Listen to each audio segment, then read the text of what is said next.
Hello, hello. Ganito po yung sideline na sinasabi ko, taga-checkout sa Shopee. So, dalawa po yung option nyo. Una, yung mag-order kayo sa sarili nyong mga cellphone.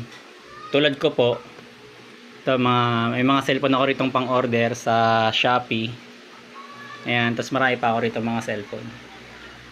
So, kung maiyain kayo, ayaw nyong lumabas, pwede to sa inyo lang, sa bahay nyo lang. Pag mag-order lang kayo sa may Shopee nyo, tapos ituturo ko lang sasabihin ko lang kung magkano ninyo dapat ma-order tulad nito.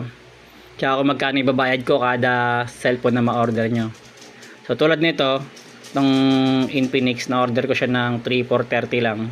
Tapos ang ibibayad ko sa mga maka-order ng ganito, 100. Tapos dito naman sa may Tecno, ayan, pag nag-sale siya, 2,700 mahigit. Tapos ang binayad ko rito, 120. So iba-iba po. Minsan ang bayad ko 150, 200, 300 depende sa laki ng sale. So kung tulad dito, kung makaganto kayo, dalawa cellphone nyo, maka-order kayo ng dalawa or maka-order kayo ng 5 peraso gamit lang yung dalawa ninyong cellphone or kung ilan man yung cellphone ninyo sa bahay. Tulad ko, ito marami akong pang-order. So maganda kahit sa bahay lang ninyo, kahit kung mahihain kayo. Pangalawang option po ninyo, pwede nyo itong ituro sa mga kapitbahay nyo, sa mga kakilala nyo.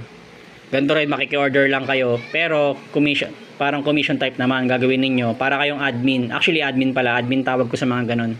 So makiki-order kayo sa kapitbahay or kaibigan, tapos ang gagawin ninyo, hatiin ninyo yung commission na pinapamigay ko. Halimbawa 100 yung bigay ko rito, ibigay nyo lang dun sa pinag-orderan ninyo 50 lang, ganon. Tapos dito 120 ang bigay ko, okay lang din na 50 lang ibigay nyo dun sa pinag-orderan nyo, kasi nga kayo yung nagbi-business eh. So ganon, halimbawa pag nagamay na ninyo, gagawa rin kayo ng GC dun sa mga pinag-orderan ninyo. So darating din kayo sa point na i-chat nyo na lang yung mga taga-order. So admin type nga kayo, parang ganon. Kung meron kayong 20 member or 10 member plus 50 kada isa, di easy 500 yon kada maka-order kayo.